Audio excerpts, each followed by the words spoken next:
Hello everyone, आप सबका स्वागत है नरेंद्र क्लासेस के यूट्यूब चैनल पर।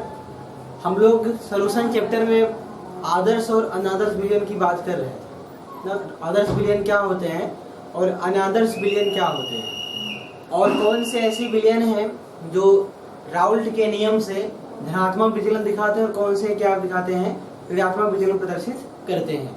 तो चलिए हम लोग पहले बात कर लेते हैं। पिछले क्लास में जो हम लोगों ने पढ़ा था राउल्ट का नियम, तो हम लोग पिछले क्लास में ये देखे थे, एक नियम राउल्ट ने दिया था, उसको राउल्ट का नियम कहा जाता है। ये नियम क्यों दिया गया, जरा इसको समझिएगा।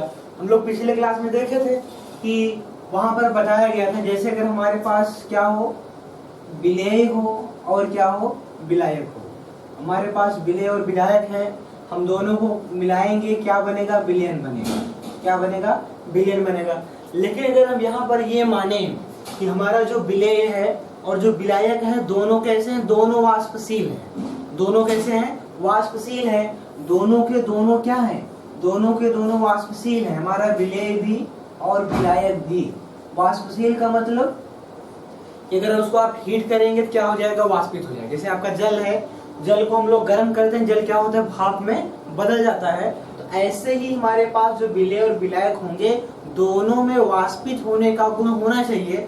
अगर उसमें वाष्पित होने का गुण है तो उसको हम बोलेंगे वाष्पशील पदार्थ। ठीक है, हम दो वाष्पशील पदार्थों को आपस में मिलाएंगे और ये क्या बनाएंगे, विलयन बनाएंगे। फिर हम देखेंगे उस विलयन का वाष्प दाब कितना है। समझ रहे हैं ना। जैसे अभी हमने आपको बताया था उस दिन कि जगह ऐसे हमारे पास क्या है, हमारे पास एक तरह का विलेय है और हमारे पास क्या है, और हमारे पास एक विलायक है। ठीक है, फिर इस विलेय और विलायक दोनों को हम लोगों ने क्या किया, मिला दिया एक साथ, और क्या बन गया, क्या बन गया, विलयन बन गया। ठीक है, अब देखना, ये तो हमारा विलायक शुद्ध अवस्था में है और ये हमारा विलेय और विलायक क्या है, शुद्ध अवस्था में है। तो शुद्ध अवस्था में इनके वाष्प दाब क्या होंगे, कुछ होंगे। अब फिर उसको जब हम मिला देंगे तो विलयन बन जाएगा। तो विलयन का वाष्प दाब कितना होगा, इसी नियम को बताने कौन आया था, राउल्ट का नियम आया था। और हम लोगों ने देखा था कि राउल्ट का नियम, तो किसी भी विलयन का जो कुल वाष्प दाब होता है, कुल वाष्प दाब, पी कुल का मतलब विलयन का कुल वाष्प दाब, ये बराबर किसके था, P1 not plus P2 not minus P1 not into क्या था, X2 था। हम लोगों ने पिछली क्लास में ये चीज देखा था। ठीक है, तो इस विलयन का जो कुल वाष्प दाब होता है P1 नॉट, मतलब शुद्ध अवस्था में विलायक का जो वाष्प दाब है वो क्या है, P1 नॉट, और फिर plus P2 minus P1 not into क्या था, X2। X2 क्या थी, विलेय की मात्रा थी। ठीक है ना। और किसी विलयन का जो कुल वाष्प दाब हम विलयन के किसी एक घटक से हम लोग क्या कर सकते हैं, दिखा सकते हैं। हम यहाँ हमने क्या लिखा है, हमने यहाँ पर X2 लिखा है। और हम लोगों ने एक ग्राफ प्लॉट किया था इस तरीके से, एक ग्राफ प्लॉट किया था हम लोगों ने ऐसे, अगर हम ये माने कि यहाँ पर x1 बराबर 0 है और x2 बराबर 1 है, और यहाँ पर x1 बराबर कितना है, 1 है, और यहाँ पर x2 बराबर कितना है, 0 है, और ये दिखा रहा है मोल अंश। क्या दिखा रहा है, मोल अंश। तो मोल अंश x1 का इधर बढ़ रहा है और x2 का इधर बढ़ रहा है। ठीक है, तो अगर जैसे जैसे घटक एक का मोल अंश बढ़ेगा उसका वाष्प दाब भी क्या होगा, बढ़ेगा। जैसे जैसे क्या हो, X2 का मोल अंश बढ़ेगा वैसे उसका भी वाष्प दाब क्या होगा, बढ़ेगा। बात समझ में आ रही है ना। X2 की मात्रा यहाँ पे कितनी है, 0 है। X2 मतलब मोल अंश किसका, विलेय का। विलेय की विलयन में कितनी मात्रा उपस्थित है उसको हम लोग मोल अंश से दिखा रहे हैं। तो मोल अंश की वैल्यू X2 इक्वल टू 0 से कितना हो रही है, धीरे धीरे बढ़ रही है, एक की तरफ जा रही है। तो इसका वाष्प दाब भी क्या होगा, ये वाष्प दाब है, ऊपर जो दिख रहा है आपको ये ग्राफ, हम लोग वाष्प दाब और मोल अंश के बीच में दिखा रहे हैं। ठीक है, और ये हमारा क्या है, विलायक। विलायक की मात्रा जैसे जैसे क्या हो, इसका मोल अंश बढ़ेगा वैसे वैसे इसका वाष्प दाब भी धीरे धीरे क्या हो रहा है, इंक्रीज कर रहा है। तो राउल्ट ने बताया कि जो विलयन का कुल वाष्प दाब होगा, जब विलेय और विलायक दोनों को मिला देंगे तो यही क्या हो जाएगा, ये P कुल यानी P टोटल कहलाएगा। ये हमारा P1 है और ये हमारा क्या है, P2 नॉट। P1 नॉट और P2 नॉट ये शुद्ध अवस्था में विलेय और विलायक के वाष्प दाब है। हम लोगों ने ये चीजें क्या की हैं, देख ली हैं। ठीक है, तो हम लोग किसी भी बिलियन के वाष्प राग को राउल्ट के नियम की सहायता से क्या कर सकते हैं, ज्ञात कर सकते हैं। और हम ये बात अगर आपको बताएं कि अगर हमारे पास जो बिलियन बना हुआ है, ठीक है, वो बिलियन हमारा किस तरह का है, आदर्श बिलियन है, आदर्श बिलियन है। तो आदर्श बिलियन के लिए हमको जो ये ग्राफ मिलेगा वो क्या होगा, वो इसी तरीके से मिलेगा। अगर विलेय की मात्रा और विलय की मात्रा को बढ़ाएंगे उसका वाष्प दाब धीरे धीरे क्या होगा, बढ़ता जाएगा और हमको एक सीधी रेखाएं मिलेंगी, हमको एक सीधी रेखा क्या होगी, मिलेगी। ठीक है, तो यहाँ पर हम लोग पिछली क्लास में इसको हम लोग देखेंगे। अब हम लोग चलते हैं आगे कि राउल्ट के नियम के अनुसार आदर्श और अनादर्श विलयन क्या थी, इसकी चर्चा भी हम लोग कर ली थी। तो वहां पर आपको बताया गया था कि ऐसे विलयन जो सभी सांद्रताओं पर राउल्ट के नियम का पालन करते हैं क्या कहलाते हैं, आदर्श विलयन कहलाते हैं। और ऐसे विलयन जो सभी सांद्रताओं पर राउल्ट के नियम का पालन नहीं करते हैं वो क्या कहलाते हैं, अनादर्श विलयन कहलाते हैं। और फिर हम लोगों ने क्या क्या बातें वहां पे सीखी थी, एक बार जरा फिर से हम लोग रिवाइज करते हैं, क्योंकि इसको जाने बगैर हम लोग धनात्मक विचलन क्या है राउल्ट के नियम से और क्या है ऋणात्मक विचलन क्या है राउल्ट के नियम से, इसको हम लोग आसानी से नहीं समझ पाएंगे। ठीक है, अब चलिए बात करते हैं पहले आदर्श और अनादर्श विलयन की। बार फिर से ध्यान देना, मेरी बात ध्यान देना, यहाँ पे बहुत ही समझने की बात है। इसको आप समझ गए तो आपकी सारी चीजें आसान हो जाएंगी। अब देखना, जैसे यहाँ पर हमने कोई विलेय लिया है, ठीक है, कोई विलेय पदार्थ है जिसको हमको विलायक में मिलाना है और हमने क्या ले रखा है, और हमने ले रखा है विलायक जिसमें हमको क्या करना है, विलेय को मिलाना है। ठीक है, और शर्त ये है कि हमारे पास जो विलेय और विलायक दोनों हैं, दोनों के दोनों वाष्पशील होने चाहिए। समझ रहे हैं ना, जल की तरह जल हमारा भाप में बदलता है वैसे ही दोनों क्या होने चाहिए, वाष्पित होने चाहिए। जैसे आपका एल्कोहल भी क्या होता है, वाष्पित होता है, जल भी क्या होता है, वाष्पित होता है। तो ऐसा दो क्या करेंगे, हम दो घटक हम लेंगे और विलयन को बनाएंगे। अब जरा समझना, मान लीजिए हमारे विलेय में के जो अणु है वो क्या है, ए प्रकार के, इसमें बहुत सारे क्या होंगे, ए के अणु यहाँ पर उपस्थित होंगे। और विलायक में मान लीजिए क्या है, इसको मानते हैं हमारा, ये हमारा विलायक है, इसको हम ए से दिखा रहे हैं, ठीक है, और ये हमारा क्या है, विलेय है, इसको हम लोग बी से दिखा रहे हैं। ठीक है, बी से विलेय। चलिए बात समझ में आ रही। तो अब यहाँ पर विलायक में जो अणु होंगे दूसरे अणु से इनके बीच क्या होगा, उनके बीच दूसरे अणु से क्या हो, कुछ ना कुछ आकर्षण बल यहाँ पर काम कर रहा होगा। और यहाँ पर बी के बीच भी कुछ ना कुछ अन्योन्य क्रियाएं या इंटरेक्शन बोले हम, या उनके बीच कुछ ना कुछ बल क्या कर रहा होगा, काम कर रहा होगा। ठीक है, तो बी अणुओं के बीच कुछ ना कुछ बल काम कर रहा होगा, आकर्षण बल, और ए के अणुओं के बीच कुछ ना कुछ बल काम कर रहा होगा। और यहाँ पर ए और ए के बीच में जितना आकर्षण बल है और यहाँ पर बी और बी के बीच में जितना आकर्षण बल है, ठीक है, अगर इन दोनों पदार्थों को विलेय और विलायक को हम मिला दें और मिला के हम क्या बना दें, एक विलयन बना लें। क्या बना लें, विलयन। अब बताइए, विलयन में तो आपका विलायक का भी अणु मौजूद होगा और विलेय के अणु भी मौजूद होंगे। तो इसमें अब ए का अणु भी होगा और क्या होगा, बी का भी होगा, ए का भी होगा, बी का भी होगा। तो अब यहाँ पर क्या होगा, अब यहाँ पर ए और बी के बीच में कुछ ना कुछ आकर्षण बल काम करेगा, आकर्षण बल काम करेगा। आकर्षण बल या इसी को हम क्या बोले, कोई ना कोई प्रतिक्रिया बोल रहे हैं, इंटरेक्शन बोले या अन्योन्य क्रिया।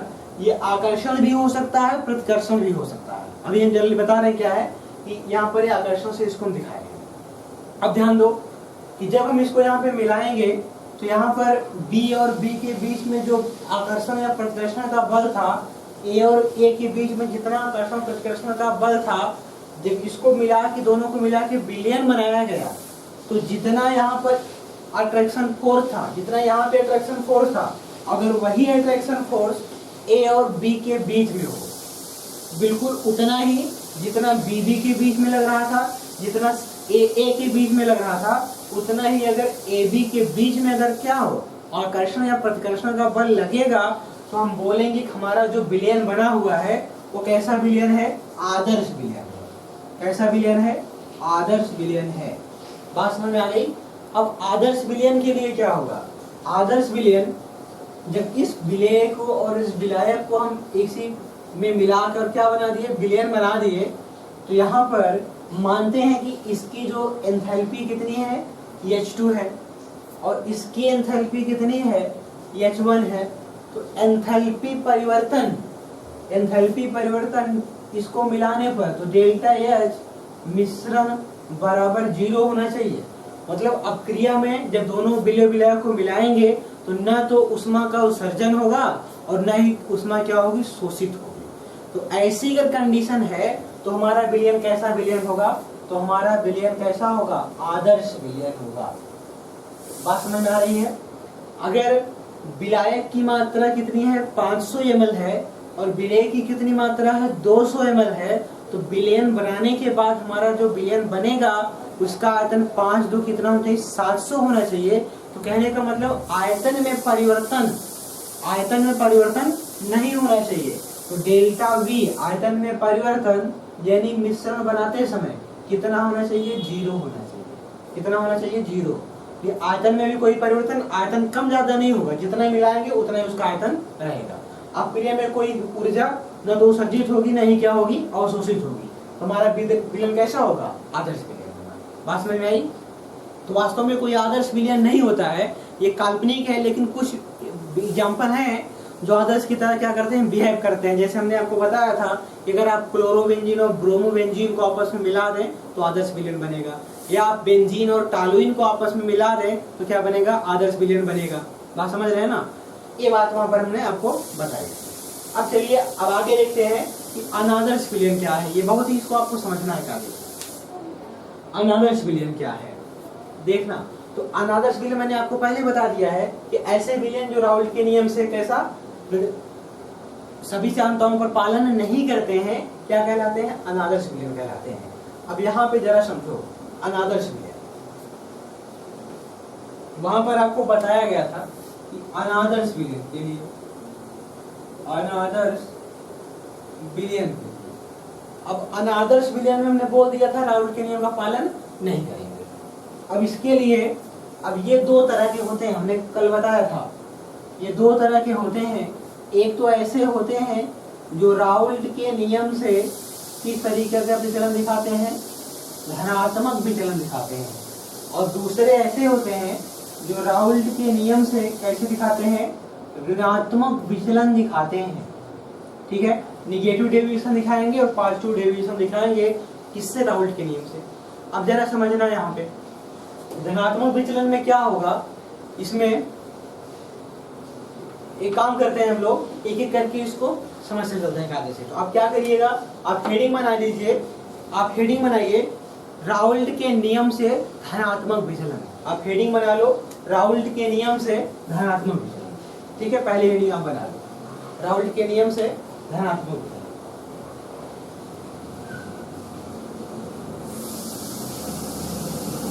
ठीक है, बन गई हेडिंग। चलिए अब हम लोग बात करते हैं राउल्ट के नियम से धनात्मक विचलन प्रदर्शित करने वाले विलयन की बात। ठीक है, तो यहाँ पर आप हेडिंग में लिख लो, आप धनात्मक विचलन।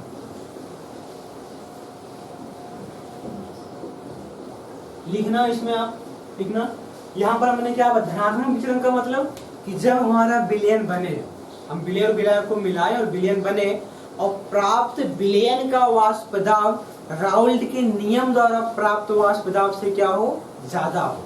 बात समझ में आई? तो उसको बोलेंगे हमारा विलयन कैसा विचलन दिखा रहा है, धनात्मक विचलन दिखा रहा है। ठीक है, तो जरा आप नोट करिए जल्दी से, लिखना,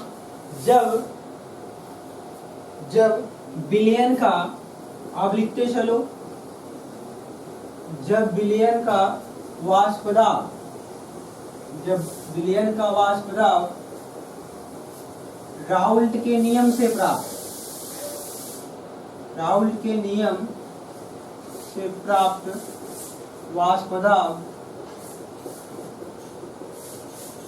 दाब से अधिक होता है,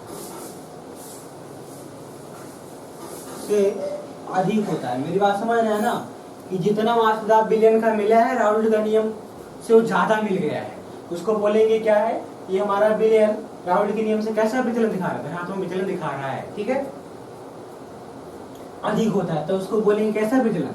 तब आगे देख लेना आप, तब विलयन राउल्ट के नियम से धनात्मक विचलन प्रदर्शित करता है, यानी आप लिख सकते हो तब धनात्मक विचलन प्राप्त होता है, धनात्मक विचलन प्राप्त होता है। बात समझ रहे हैं।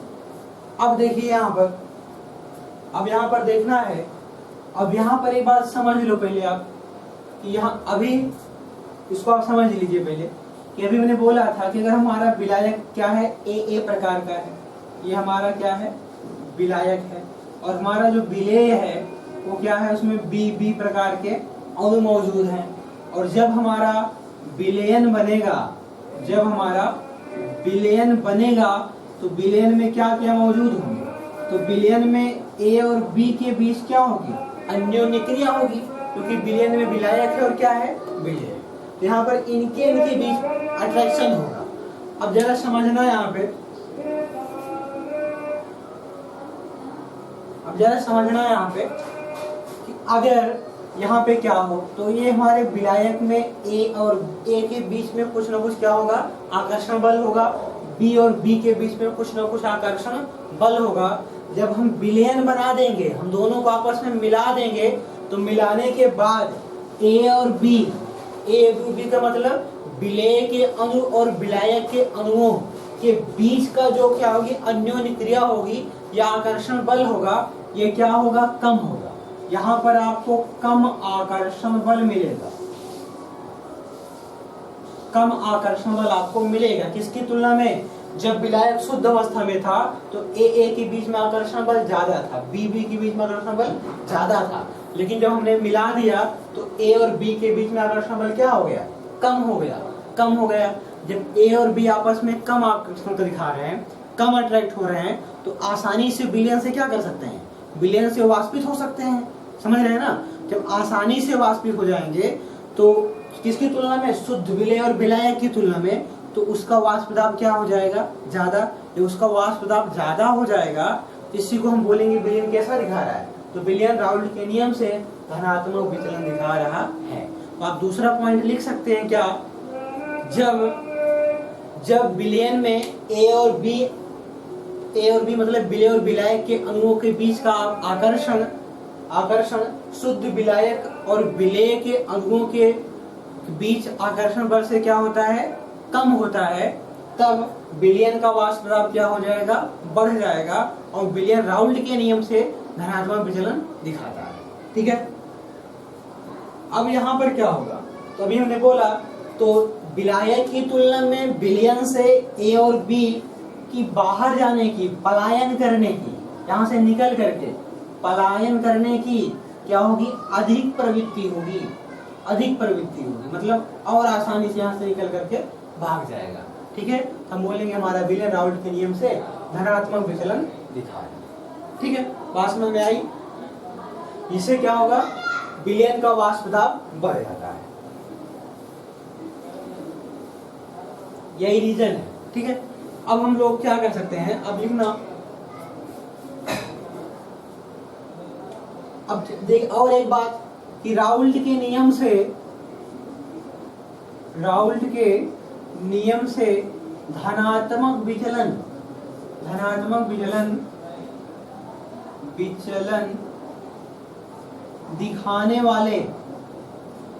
दिखाने वाले विलयन के गुण क्या होने चाहिए, विलयन के गुण क्या क्या होने चाहिए।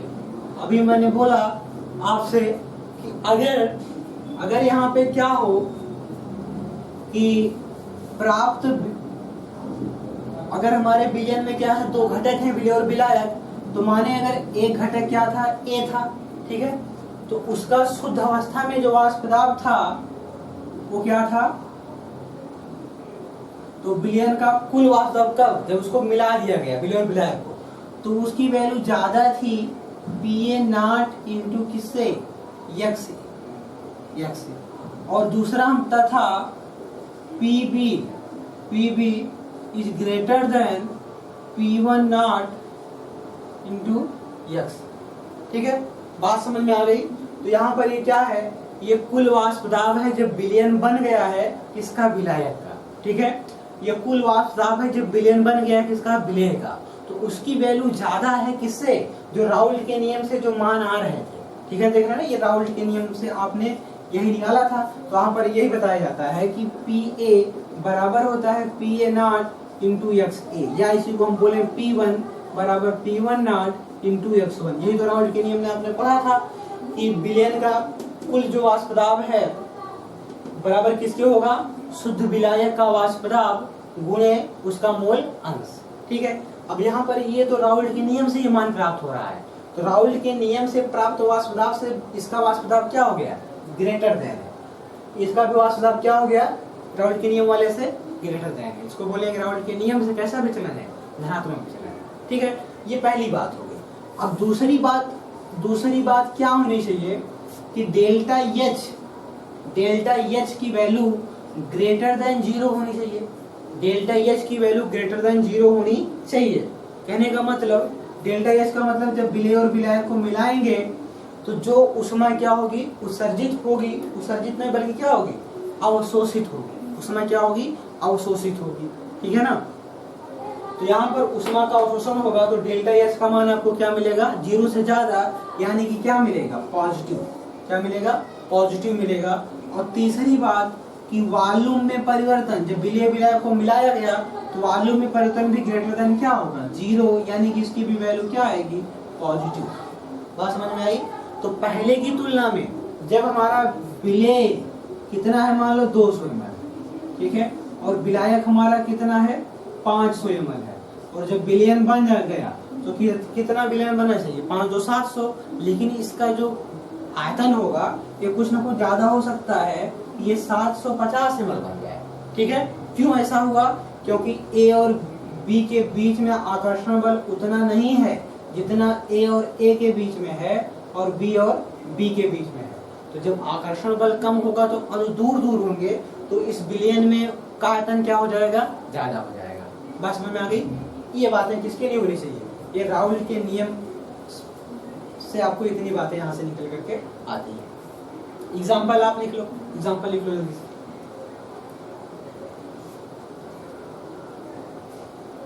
एग्जाम्पल लिखना आप, उदाहरण कौन कौन सी विलयन है जो राउल्ट के नियम से धनात्मक विचलन दिखा है, उदाहरण लिख लो भैया।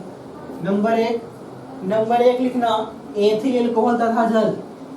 एथिल एल्कोहल तथा जल H2O का विलयन, इन दोनों को अगर आप मिला के विलयन बनाएंगे तो इसका जो वाष्प दाब होगा राउल्ट के नियम के प्राप्त वाष्प दाब से क्या होगा, ज्यादा हो जाएगा। ठीक है, अब दूसरा एग्जांपल लिख लीजिए आप। दूसरा एग्जांपल आप लिखेंगे, एसीटोन, फार्मूला क्या होता है, CH3COCH3, ये एसीटोन है। एसीटोन प्लस, एसीटोन में हम क्या मिला दे, कार्बन डाइसल्फाइड। कार्बन डाइसल्फाइड का विलयन राउल्ट के नियम से कैसा विचलन, धनात्मक विचलन। और तीसरा आपका जो प्रकार है, कार्बन टेट्राक्लोराइड, मतलब CCl4, कार्बन टेट्राक्लोराइड तथा इसमें हम लोग क्या मिला दे, इसमें मिला दे बेंजीन मिला के विलयन बना दे, तो इस विलयन का भी वाष्प दाब राउल्ट के नियम के प्राप्त वाष्प दाब से क्या हो जाएगा, ज्यादा। तो कैसा विचलन, धनात्मक विचलन। अगला एग्जांपल क्या है, एसीटोन में आप बेंजीन मिला दो। आप एसीटोन माने CH3COCH3 में क्या मिला दो, आप बेंजीन मिला दो, तो जो विलयन बनेगा उसको भी हम बोलेंगे कैसा विचलन दिखाएगा, कैसा विचलन दिखाएगा, धनात्मक विचलन प्रदर्शित करेगा। ये तो हो गए एग्जांपल्स, बात समझ में आई। तो इसको आप क्या करेंगे, एक बार फिर से आप इसको रिवाइज कर लीजिए। मैंने सारी बातें आपको लगभग बता दी। अब चलिए अब हेडिंग लिखिए, राउल्ट के नियम से कैसा विचलन, ऋणात्मक विचलन दिखाने वाले भैया। आप हेडिंग लिखना, राउल्ट के नियम से ऋणात्मक विचलन। राउल्ट के नियम से कैसा विचलन, ऋणात्मक विचलन।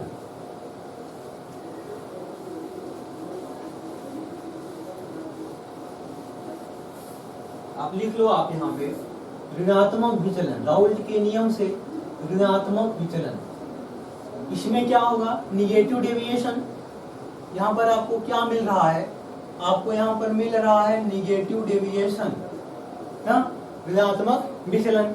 तो यहाँ पर क्या होगा कि अब हमारे पास जब हम विलेय और विलायक को आपस में मिलाते हैं और विलयन बनाते हैं, ठीक है, तो विलयन में विलेय और विलायक दोनों के कण या दोनों के अणु या दोनों के आयन क्या होंगे, मौजूद होंगे।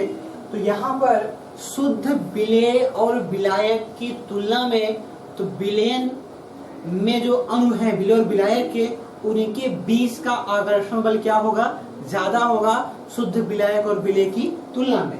जब उनके बीच का आकर्षण बल ज्यादा हो जाएगा तो उनके अणुओं का विलयन से जाने की प्रवृत्ति, बाहर जाने की प्रवृत्ति क्या हो जाएगी, कम हो जाएगी।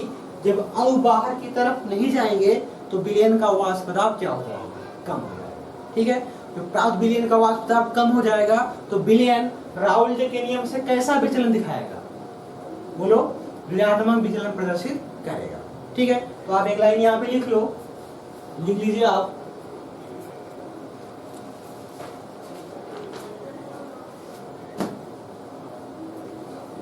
एक लाइन आप लिख लो, जब विलयन, लिख लेना, जब विलयन का वाष्प दाब, जब विलयन का वाष्प दाब राउल्ट के नियम, राउल्ट के नियम से प्राप्त वाष्प दाब से क्या होता है, बोलो, कम होता है। याद रखना क्या होता है, कम होगा, तभी तो होगा निगेटिव। जब विलयन का वाष्प दाब राउल्ट के नियम के प्राप्त वाष्प दाब से क्या होता है, कम होता है, तब विलयन राउल्ट के नियम से, तब विलयन राउल्ट के नियम से कैसा, ऋणात्मक विचलन, ऋणात्मक विचलन प्रदर्शित करता है, प्रदर्शित करता है। बात समझ में आ गई कि नहीं, कैसा दिखाएगा, निगेटिव डेविएशन यानी ऋणात्मक विचलन दिखाएगा, ठीक है। अब यहाँ पर जरा समझ लो, जरा समझो यहाँ पे पहले। तो अभी हमने आपको बताया कि हमारे पास विलायक होगा और क्या होगा, विलेय होगा, और दोनों को हम क्या करेंगे, मिलाएंगे और विलयन को बनाएंगे।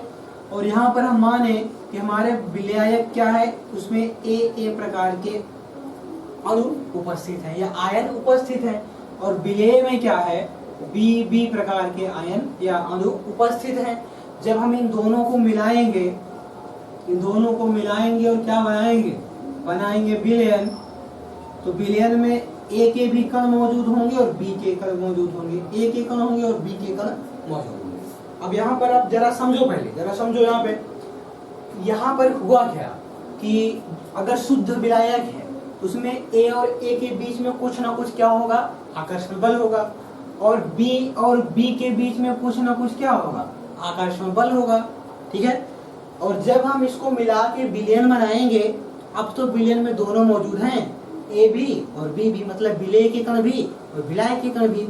तो यहाँ पर ए और बी के बीच में क्या लगेगा, कुछ ना कुछ क्या लगेगा, आकर्षण बल लगेगा, आकर्षण बल लगेगा।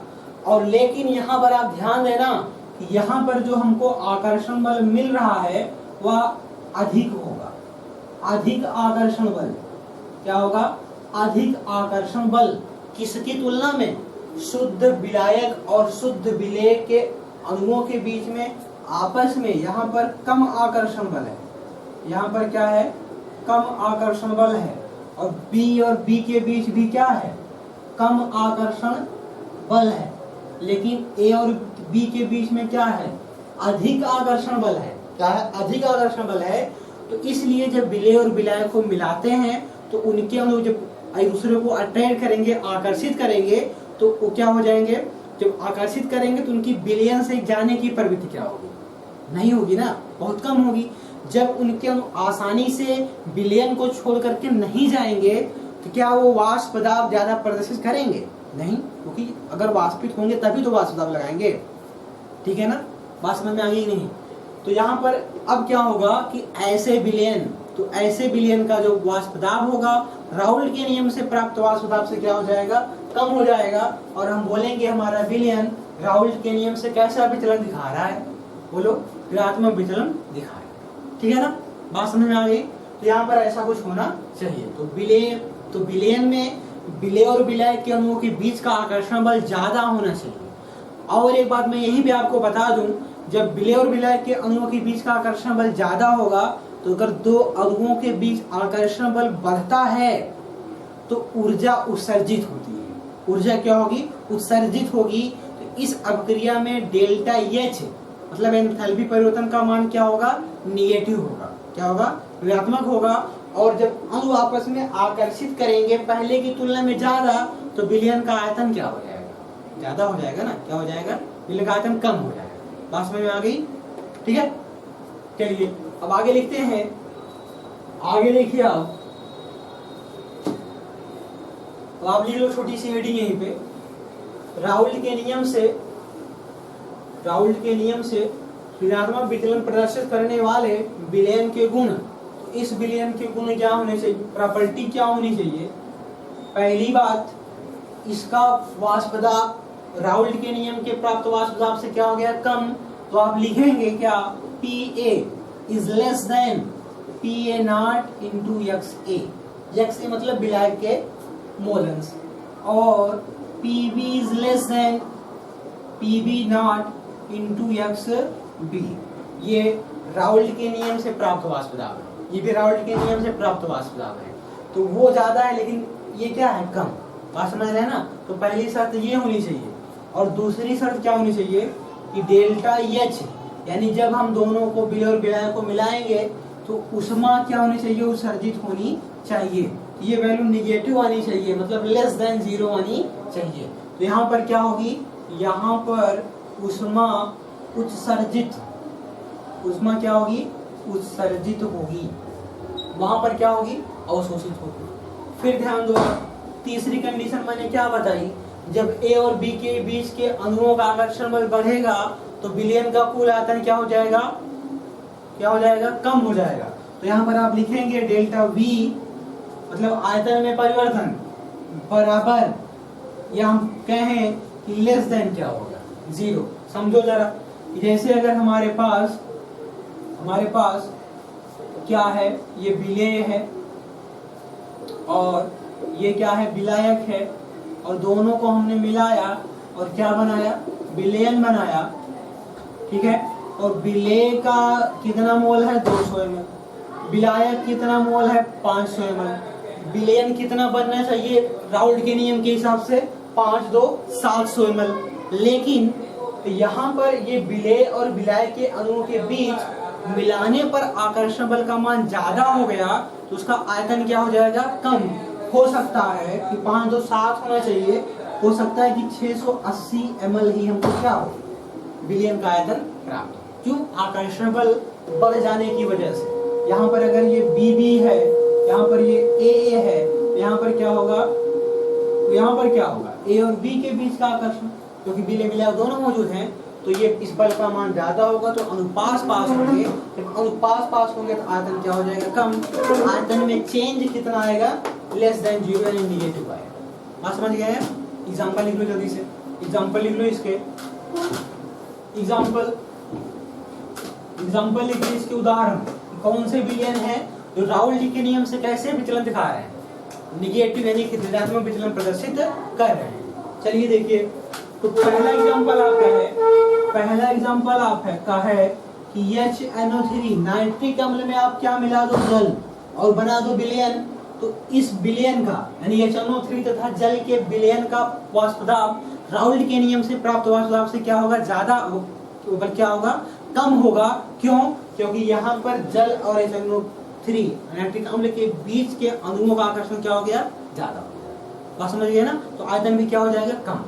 अब दूसरी बात, दूसरा एग्जांपल क्या है आपका? क्लोरोफार्म का सूत्र CaCl3 तथा दूसरा क्या होगा? एसीटोन मिला दो। इसमें एसीटोन मिला दो तो इनके बीच का जो आकर्षण बल क्या होगा? पहले की तुलना में अधिक। जरा समझो, यहाँ पे पहले समझ लो आप। एसीटोन का फार्मूला बताइए। CH3COCH3। ये क्या है? ये एसीटोन है, ऑर्गेनिक कार्बनिक पदार्थ। ठीक है। अगर ये क्लोरोफार्म CHCl3 संरचना मैंने बना दी, तो यहाँ पर जब ये हमारा मान लो ये हमारा है विलेय है और ये हमारा एसीटोन क्या है, विलायक है। तो जब ये अलग अलग थे तो केवल एसीटोन एसीटोन, अलग अलग थे केवल क्लोरोफॉर्म क्लोरोफॉर्म था, लेकिन दोनों को मिलाया तो एसीटोन भी है और क्या है, क्लोरोफॉर्म भी है। तो यहाँ पर क्या होगा, क्लोरोफॉर्म का हाइड्रोजन और किसका, एसीटोन के ऑक्सीजन के बीच में हाइड्रोजन बंध काम करेगा। अब इस हाइड्रोजन बंध बनने की वजह से इन अणुओं के बीच आकर्षण बल बढ़ जाएगा। जब आकर्षण बल बढ़ जाएगा तो अणु और पास पास आ जाएंगे, और हमने बताया था कि अणु जब पास पास आएंगे ऊष्मा क्या होगी, उत्सर्जित होगी, और आयतन क्या हो जाएगा उसका, लेस क्या हो जाएगा, कम। तो आयतन में परिवर्तन क्या हो जाएगा, बताओ, लेस देन 0। ठीक है ना, बात समझ में आ गई। ये इसके एग्जांपल हुए। अब तीसरा एग्जांपल भी आप लिख लो। तीसरा एग्जांपल है, अगर आप एसिटिक अम्ल का सूत्र बताओ, CH3COOH तथा एसिटिक अम्ल में आप पिरिडीन मिला दो। पिरिडीन का सूत्र, पिरिडीन का विलयन अगर बना लेंगे आप तो वो विलयन भी क्या करेगा, राउल्ट के नियम से कैसा विचलन दिखाएगा, ऋणात्मक विचलन प्रदर्शित करेगा। पिरिडीन का फार्मूला यही होता है ना, C6H5N C5H5N, यानी स्ट्रक्चर आपका ऐसे होता है और ये क्या होता है, नेट। ठीक है, ये पिरिडीन बात में आ गई। तो ये हो गए आपके कैसे अनादर्श विलयन, मतलब जो राउल्ट के नियम का सभी सांद्रताओं का पालन नहीं करते हैं। और कौन कौन सा, एक तो दिखाया था कैसा, धनात्मक विचलन, दूसरा क्या दिखाया था आपका निगेटिव यानी ऋणात्मक विचलन। तो दो तरह के हमने आपको बताए विलयन, तो दोनों की अलग अलग हमने आपको कंडीशंस बता दी और क्या हमने बताई विद एग्जांपल। अब चलते हैं इनके ग्राफ के बारे में देखते हैं। ठीक है, ग्राफ बहुत ही महत्वपूर्ण है, तो चलते हैं ग्राफ देखते हैं कैसे इसका हम लोग ग्राफ प्लॉट करेंगे। जरा समझो, यहाँ पे जरा समझना, यहाँ पे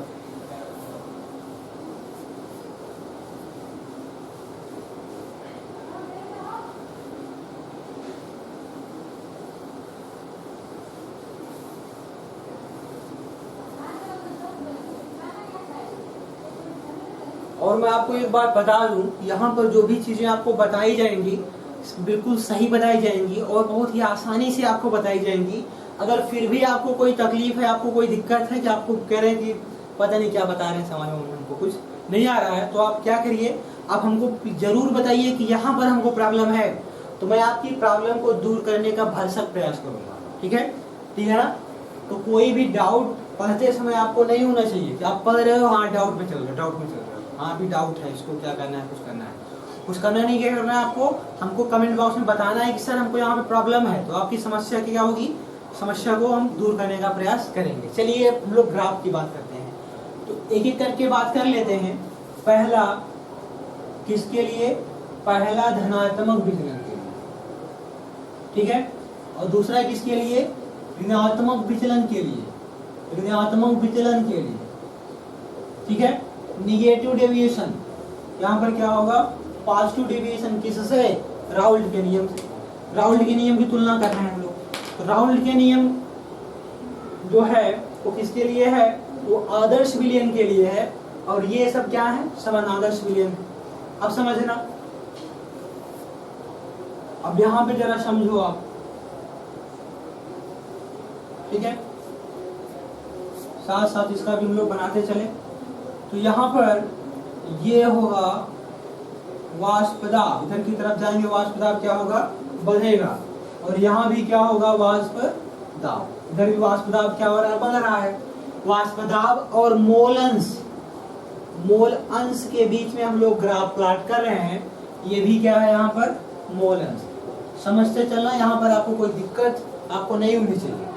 अब क्या होगा कि हमारे विलयन में विलेय और विलायक दोनों मौजूद हैं, तो विलेय और विलायक, तो विलायक का मोल अंश कितना है, x1, यहाँ पर कितना है 0, और यहाँ पर कितना है 1, और यहाँ पर विलेय का मोल अंश कितना है 0, इधर जाने पे क्या होगा, बढ़ेगा, कितना x2 बराबर कहाँ तक पहुंचाएंगे इसको हम 1, क्योंकि एक से ज्यादा मोलर्स नहीं होता है। तो कहने का मतलब इधर जाने पे x1 की वैल्यू बढ़ी, इधर जाने पे x2 की वैल्यू बढ़ी। ठीक है, यहाँ पर भी सेम कंडीशन, x1 बराबर 0, x1 बराबर कितना 1, मोलर्स बढ़ रहा है, वाष्प दाब बढ़ रहा है। ठीक है, फिर यहाँ पर x2 बराबर 0, x2 बराबर कितना 1, मोलर्स क्या हो रहा है, बढ़ रहा है, तो वाष्प दाब भी क्या होना चाहिए, बढ़ना चाहिए। ठीक है, बात समझ में आ रही है? अब क्या होगा, अब जरा समझो पहले, अगर यहाँ से हम x1 के बीच और वाष्प दाब के बीच ग्राफ प्लॉट करें, तो जैसे जैसे x1 की वैल्यू बढ़ेगी वैसे वैसे उसका वाष्प दाब भी क्या होगा, उसका वाष्प दाब भी क्या होगा, बढ़ेगा। वाष्प दाब भी क्या होगा, बढ़ेगा। जैसे जैसे x2 की वैल्यू धीरे धीरे बढ़ रही है, उसका वाष्प दाब भी क्या होगा, बढ़ेगा। ठीक है, यहाँ पर x1 की वैल्यू बढ़ेगी, उसका वाष्प दाब भी क्या होगा, बढ़ेगा। x2 की वैल्यू बढ़ेगी, उसका वाष्प दाब भी क्या होगा, बढ़ेगा। और यहाँ पर देखो x1 की वैल्यू बढ़ी कहाँ तक, 0 से 1 तक। ये मान लेते हैं ये क्या है, हमारा विलायक है, उसका वाष्प दाब कुल कितना है, P1। ये विलेय का है, कितना है, P2। यहाँ पर भी ये P1 और ये कितना है, P2। और ये आपका, इसको अगर आप मिला दें यहाँ से, तो ये आपका होगा P टोटल, P कुल, मतलब विलयन का वाष्प दाब। और यहाँ पर क्या होगा, ये आपका P कुल मतलब विलयन का वाष्प दाब। ठीक है, ये तो राउल्ट के नियम से प्राप्त वाष्प दाब है। लेकिन जब विलयन हमारा क्या दिखाएगा, राउल्ट के नियम से धनात्मक विचलन दिखाएगा। कब दिखाएगा, जब विलयन का वाष्प दाब राउल्ट के नियम से प्राप्त वाष्प दाब से क्या हो जाए, ज्यादा, क्या हो जाए, ज्यादा हो जाए। तो अब देखना, अब यहाँ पर जरा समझो, जरा समझो, अब यहाँ पर समझना आप। ठीक है,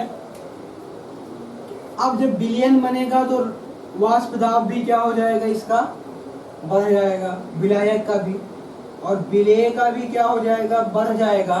और विलयन का वाष्प दाब भी क्या हो जाएगा, विलयन का वाष्प दाब भी, देखिए इतना आना चाहिए था ये वाली लाइन, लेकिन ये क्या कर गई, ज्यादा हो गया। तो अब यही हमारा क्या होगा, यहाँ पर ये हमारा विलयन का कुल वाष्प दाब होगा। ये देखिए राउल्ट के नियम से प्राप्त वाष्प दाब है, ये क्या हो गया, ये ज्यादा हो गया, तो कैसा विचलन, धनात्मक। ठीक है, बात क्लियर। यहाँ पे देखो आप, किसमें, ऋणात्मक विचलन में आप देखो कि ये ऋणात्मक विचलन कैसे दिखा रहा है। अब ये विलयन के लिए हमने राउल्ट के नियम के हिसाब से ग्राफ बना दिया। अब कैसे दिखाएगा, ये निगेटिव डेविएशन। तो यहाँ पर अब ये प्राप्त वाष्प दाब के मान क्या होंगे, कम होंगे, क्योंकि अब अणुओं के बीच का आकर्षण बल ज्यादा हो गया, उसकी विलयन से जाने की प्रवृत्ति कम हो गई, वाष्प दाब घट गया। वाष्प दाब घट गया तो इसका ग्राफ कहाँ चला आएगा, इसका ग्राफ चलाएगा ऐसे नीचे, और इसका वाला भी ग्राफ चलाएगा ऐसे नीचे। मतलब प्राप्त वाष्प दाब से इसका मान क्या हो गया, कम। तो विलयन का कुल वाष्प दाब भी क्या हो जाएगा, ऐसे क्या हो जाएगा, कम। तो ये आपका क्या होगा, विलयन का कुल वाष्प दाब। तो आप देखो ये लाइन दिखा रही राउल्ट के नियम के हिसाब से प्राप्त वाष्प दाब, नीचे वाली लाइन दिखा रही विलयन का वाष्प दाब जो कि कम। बात समझ में आ गई। तो जब विलयन का वाष्प दाब घट जाएगा, यानी उसकी वाष्पित होने की प्रवृत्ति घट जाएगी, तो विलयन का क्वथनांक क्या हो जाएगा, विलयन का क्वथनांक बढ़ जाएगा। मतलब आप अधिक ताप दोगे तब विलयन निकल करके वहां से भागेगा। ठीक है, और यहाँ पर क्या होगा, यहाँ पर विलयन का क्वथनांक घट जाएगा, क्योंकि अपने ही वाष्पित हो रहा है, गर्म करने की कोई जरूरत नहीं है। तो इस कंडीशन में विलयन का क्वथनांक घट जाएगा। बात समझ में आ गई। ये बात आपको क्या करनी है, ध्यान देनी है। ठीक है, अब दोनों ग्राफ आप प्लॉट कर लेना, समझ लेना। ठीक है, कोई डाउट तो नहीं ना, डाउट होगा तो हमको प्लीज बताइएगा, हमको यहाँ पे समझ में नहीं आया, एक बार फिर से देख लो। तो जब विलयन कैसा दिखाएगा, विलयन दिखाएगा राउल्ट के नियम से ऋणात्मक विचलन, तो इसका जो वाष्प दाब होगा विलयन का, ये होगा मतलब राउल्ट के नियम के प्राप्त वाष्प दाब से कम।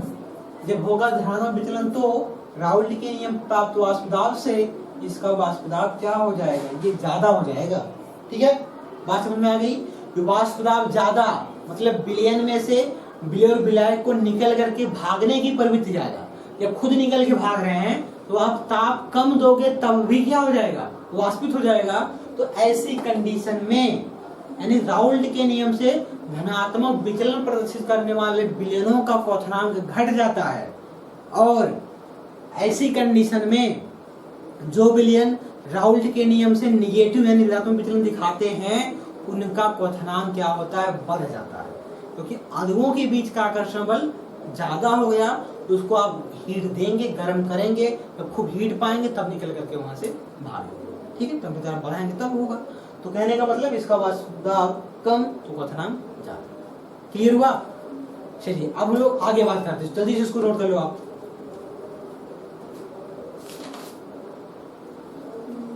इसी में एक बात और है, इसी से संबंधित है, हो सकता है एक नंबर में आपसे पूछ ले, हो सकता है एग्जाम्पल दे दे आपसे पूछ ले कि स्थिर क्वाथी विलयन क्या होते हैं। स्थिर क्वाथी विलयन क्या होते हैं? ठीक है,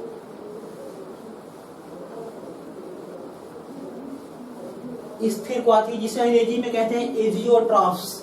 व्हाट इज एजियोट्रॉफ्स? एजियोट्रॉफ से आप क्या समझते हैं? अभी तक तो पूछा नहीं गया है, अब एनसीईआरटी का आपका ये टॉपिक है, हो सकता है आपसे पूछ ले, दिमाग खिसक जाए और आपसे पूछ ले कि बताओ भैया स्थिर क्वाथी विलयन क्या है 2 नंबर में, या एग्जांपल दे दे कि बोल दे कौन सा न्यूनतम स्थिर क्वाथी, कौन सा अधिकतम स्थिर क्वाथी विलयन है। चलिए अब हम लोग बात करते हैं स्थिर क्वाथी का। हेडिंग लिखो स्थिर क्वाथी, इसको कहते हैं एजियोट्रॉफ्स। एजियोट्रॉफ्स स्थिर क्वाथी। समझना यहाँ पे मेरी बात, यहाँ पे स्थिर क्वाथी क्या है? स्थिर क्वाथी क्या है? नाम से क्लियर है स्थिर क्वाथी। अब विलयन है, ये कैसा है? विलयन है, तो ये स्थिर क्वाथी विलयन आप नाम दे दो। ठीक है, यहाँ पर कंडीशन क्या है? आपको ये बात तो बिल्कुल ही एकदम रट गई होगी कि विलय और विलायक को मिलाने पर ही क्या बनता है? विलयन बनता है। अब कहेंगे ये पता नहीं क्या होता है, तो क्लियर है ना? ठीक है, तो विलय और विलायक को मिलाएंगे तो क्या बनेगा? विलयन बनेगा। अब यहाँ पर ध्यान देना, यहाँ पर ध्यान देना। अब जैसे अगर हमारे विलयन, मेरी बात ध्यान दो आप, ये हमारा विलयन है, और विलयन जब बनता है, जैसे आप चीनी को पानी में घोलते हैं, ऐसा नहीं है कि चीनी अब किसी भी कंडीशन में विलयन से अलग नहीं होगा। आप पानी गर्म करो, पानी वाष्पित होकर उड़ जाएगा और चीनी आपकी क्या हो जाएगी? बच जाएगी। नमक और पानी का विलयन है, वो विलयन को गर्म करो, पानी वाष्पित हो जाएगा, चीनी आपकी उसी में, वो नमक आपका बच जाएगा। ठीक है, तो ये कंडीशन है कि विलयन को हम क्या करें? आश्रित करें, आश्रित करके विलय और विलायक को अलग कर लें। ठीक है, तो आसवन की कई सारी विधियां आपने पढ़ी कक्षा 11 में, कि होता है साधारण आसवन होता है, प्रभाजी आसवन होता है, भाप आसवन होता है। ठीक है, और स्थिर दाब पर आसवन आपने पढ़ा है। तो ये सारी आसवन की विधियां हैं। ठीक है, आसवन हम क्या करते हैं? विलयन से विलय और विलायक को अलग करने की विधि है। तो अब यहाँ पे क्या है कि अगर हमारे विलयन में विलय है और क्या है? विलायक है, अगर हम विलयन को नीचे से क्या करें? नीचे से हीट दें, इसको गर्म करें, तो विलय और विलायक एकदम अपक्रिया नहीं करते हैं, उसके अलग अलग अणु विलयन में मौजूद रहते हैं। ठीक है, तो इस विलयन में विलय और विलायक में से जिसका क्वथनांक कम होगा, यानी जो गर्म करने पे पहले वाष्पित हो जाता है, मान लो विलायक पहले जाता है, यहाँ से निकल के क्या हो जाएगा? भाग जाएगा, वाष्पित हो जाएगा, और आपका विलय यहीं पे शेष रह गया। जैसे पानी वाष्पित हो गया, चीनी बच गई। ठीक है, अब एक कंडीशन और, अगर हमारा विलय और विलायक दोनों के दोनों द्रव हो, जैसे एल्कोहल और जल, एल्कोहल भी द्रव है और जल भी हमारा द्रव है। ठीक है, और विलयन बनेगा तो एल्कोहल का क्वथनांक लगभग 78 डिग्री सेल्सियस होता है, और जल का क्वथनांक कितना होता है? 100 डिग्री सेल्सियस।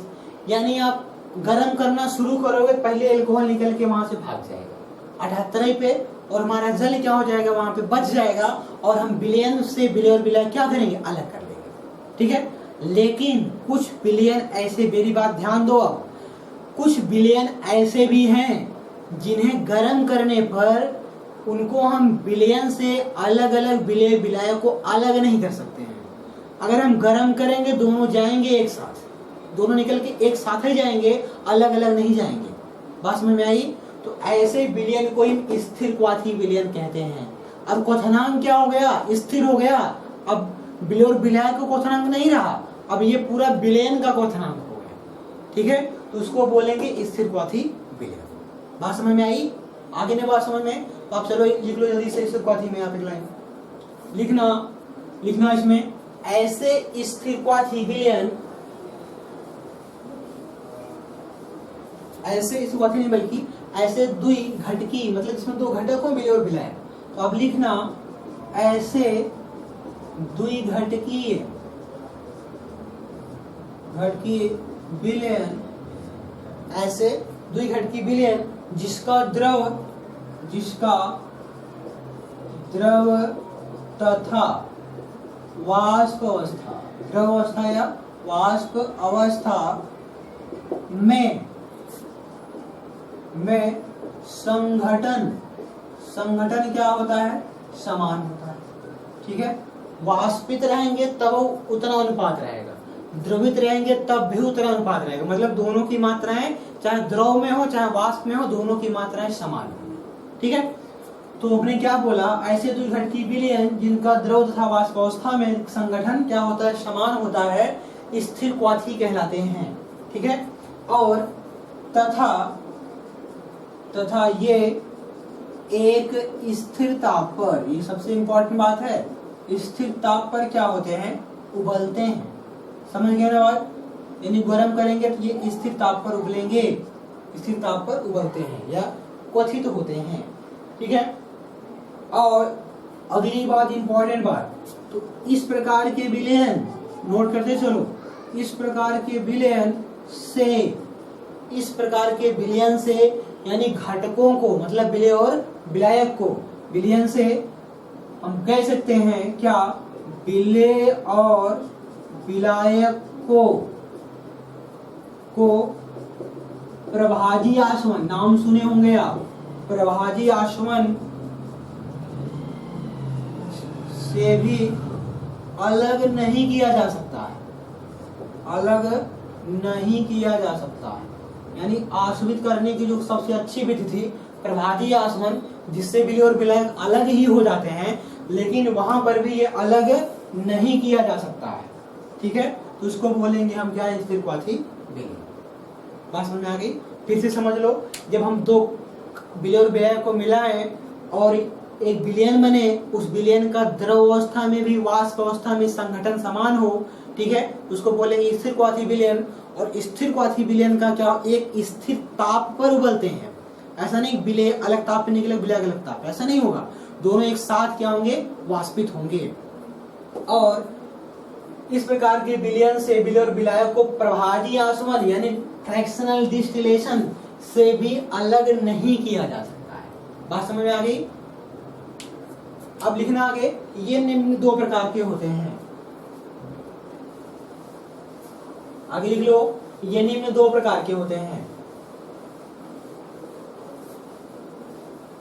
ये निम्न दो प्रकार के होते हैं। एक तो होता है, एक तो पहला लिखो आप, न्यूनतम स्थिर क्वाथी विलयन। न्यूनतम स्थिर क्वाथी विलयन, ठीक है, न्यूनतम स्थिर क्वाथी, यहां पर आ गया, बढ़ा लेना, न्यूनतम क्वथनांकी स्थिर क्वाथी विलयन। और दूसरा आपका होगा अधिकतम क्वथनांकी स्थिर क्वाथी विलयन, स्थिर क्वाथी विलयन। ठीक है, अब समझो यहाँ पे, तो यहाँ पर क्या होगा कि न्यूनतम स्थिर क्वाथी कब होगा? यहाँ पे आप लिख लेना, जब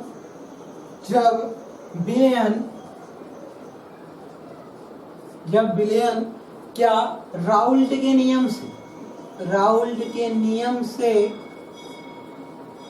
नियम से अत्यधिक बहुत अत्यधिक धनात्मक विचलन। ऐसा विचलन याद रखना, धनात्मक विचलन प्रदर्शित करता है। ठीक है, जब हमारा विलयन क्या करे, राउल्ट के नियम से अत्यधिक धनात्मक विचलन प्रदर्शित करता है तो न्यूनतम स्थिरवादी विलयन बनता है।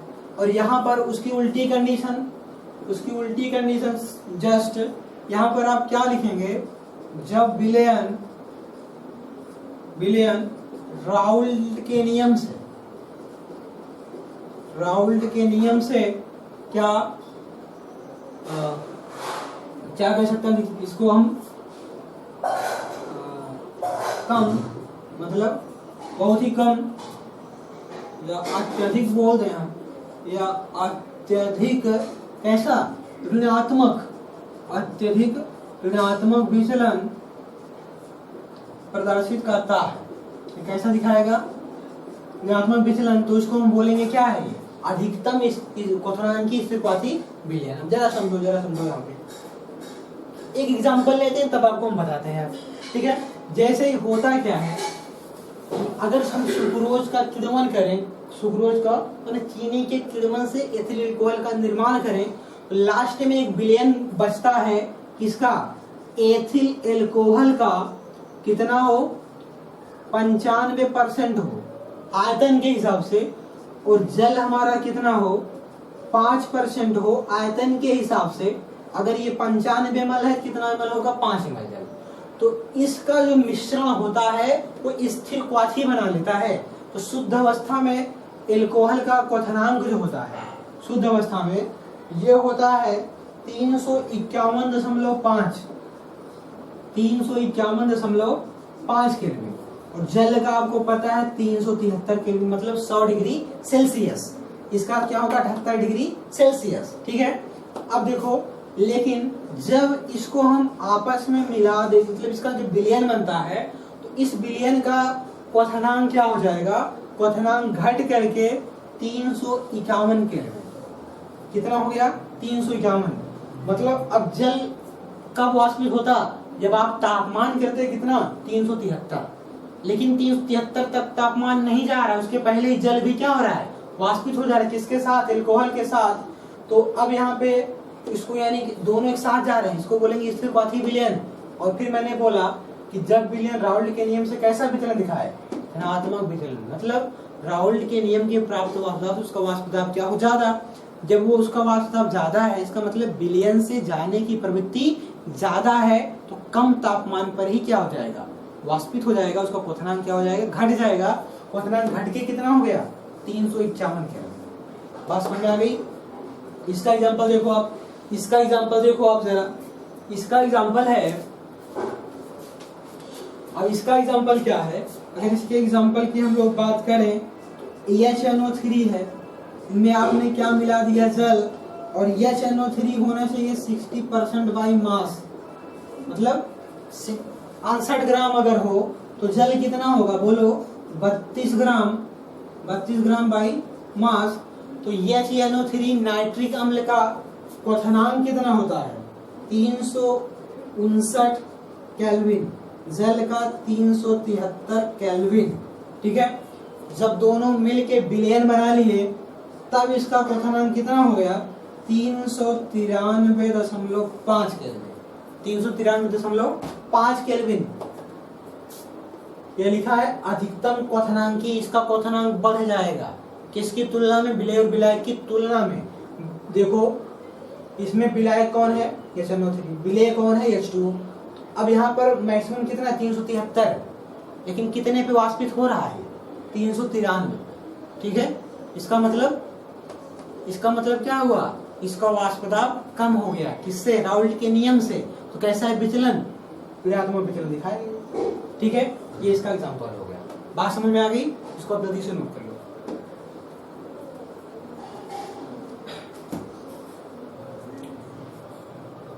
ठीक, नोट हो गया।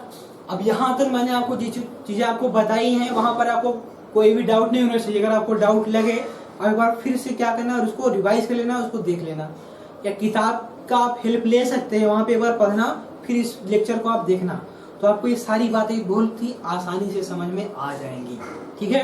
लेकिन तब जब आप समझने का प्रयास करेंगे तब, ऐसा नहीं बस वैसे पढ़ रहे हैं और समझ में आ जाएगा, ऐसा होने वाला नहीं है, ठीक है। आप मन लगाएंगे तब ये चीजें आपको समझ में आएंगी।